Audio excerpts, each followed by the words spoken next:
Another episode over at Turo Does It All. We will be patching my own tire. I already did it. Try to go live and it cut off that 4 seconds. It's already patched, as you can see. Things you're gonna need: a jack to take off some of the weight off the flat. If I let this go, it'll be very flat.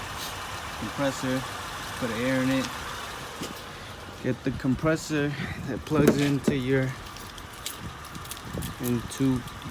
cigarette lighter, like so.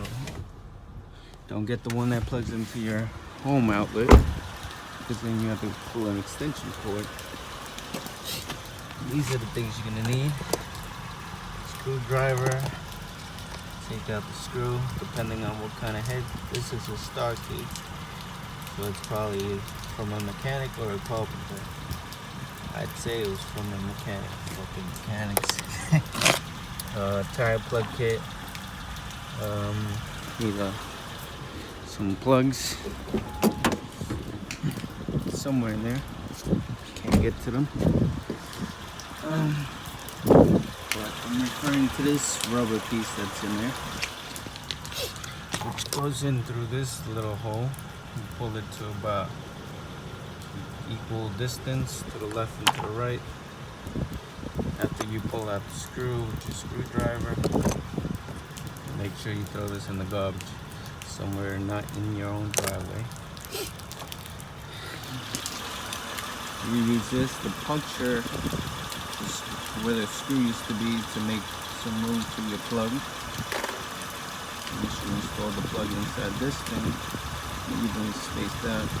Push it in and pull it out to about that point. You can either cut this or just leave it on. It'll actually and then that's it. Takes about 5 minutes, not too long. Then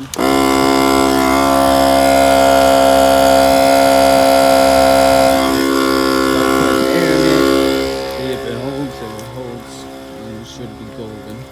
If you don't know your tire pressure, almost every single car I've done, it'll show you on the driver's side, on the inside of the frame.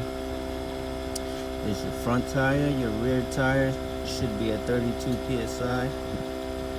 For my car, it's Acura MDX.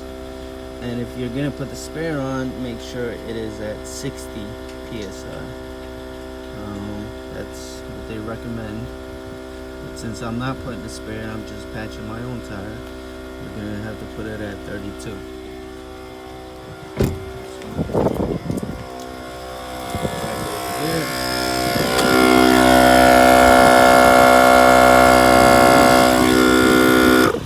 Looks like it's holding, otherwise it wouldn't be pumping anything in. And almost good to go.